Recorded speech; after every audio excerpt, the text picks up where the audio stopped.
चला तर मंडळी, आज ना आपण वेट लॉस थालीपीठ करूया. टेस्टी आहे, हेल्दी आहे आणि याने ना फटाफट वजन तुमचं कमी होईल. शिवाय बनवायला सोपं आहे. यात आपण वापरलेला आहे दुधी भोपळा आणि दुधी भोपळा किती फायदेशीर आहे हे सर्वांनाच माहिती आहे. वजन कमी करण्यात खूप फायदेशीर आहे.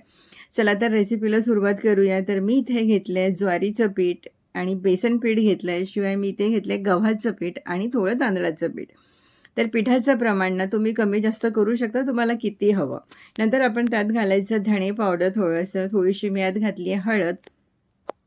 नंतर आपण यात घालायची पांढरी तीळ. तीळ घाला, मस्त दिसतं त्याने. नंतर यात आलं, लसूण, मिरची आणि कोथिंबीरचं मी थोडंसं ठेचा घातलेला आहे. नंतर आपण त्यात चिली फ्लेक्स घालायची. नंतर मी यात घातलं आहे अजवाईन आणि इथे घेतली आहे मी लौकी. अर्धी लौकी घेतली आहे. लौकी किसून घ्यायची आणि लौकी ना अगदी वेळेवर किसून घ्यायची, नंतर ती काळी पडते. लौकी आपण ॲड करायची. नंतर थोडीशी कोथिंबीर घालायची आणि पालक घालायची. पालकऐवजी तुम्ही त्यात मेथी पण घालू शकता, त्याने पण खूप मस्त अशी चव येईल. मीठ घालायचं गरजेनुसार, चवीनुसार आणि लिंबाचा रस घालायचा.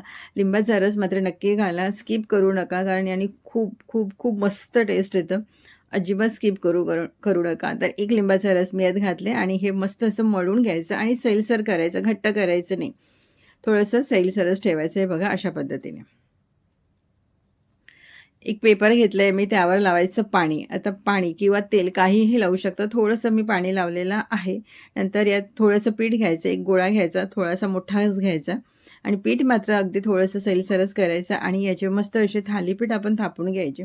थालीपीठ थापताना ना पातळ करायचे, कारण आपण पीठ घेतलं आहे, गव्हाचं पीठ, ज्वारीचं पीठ. हे सर्व पीठ ना व्यवस्थित शिजायला हवं, नाहीतर कच्चे राहतील. त्याकरता काय करायचं, थालीपीठ अगदी पातळ थापायचे, मस्त असे गोलाकार. हाताला थोडंसं पाहिजे तर पाणी लावून घ्यायचं. पॅनमध्ये तूप घालायचं, तूप पसरून घ्यायचं. तर आपण हेल्दी बनवतो तर थोडंसं तूप वापरायचं. तेलसुद्धा तुम्ही वापरू शकता. नंतर यात टाकायचं थालीपीठ. हाताने हलकंसं थोडंसं दाबून घ्यायचं आणि पेपर मात्र तेवढा तो काढून घ्यायचा. गॅस मिडियम ठेवायची. कडेने तूप सोडायचं. तूप सोडलं की काय होतं, मस्त असं खरपूस भाजलं जातं.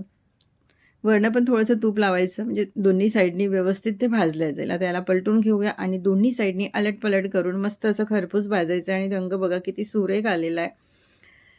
गॅस मिडियमच ठेवायची, मिडियम गॅसवर करायचं आणि असा टेस्टी आणि हेल्दी असा हा आपला थालीपीठ होतो. वेट लॉससाठी खूप फायदेशीर आहे. असं जर तुम्ही थालीपीठ बनवून खाल्लं ना, तर एका महिन्यात तुमचे 3 ते 4 किलो वजन नक्की कमी होईल.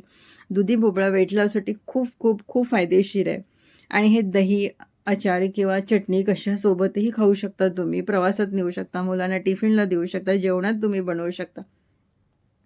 चला तर मग तुम्ही सुद्धा ही रेसिपी नक्की एकदा ट्राय करा. आवडलीच तर लाईक करा आणि शेअर करा आणि बघत राहा किरण रेसिपी. धन्यवाद.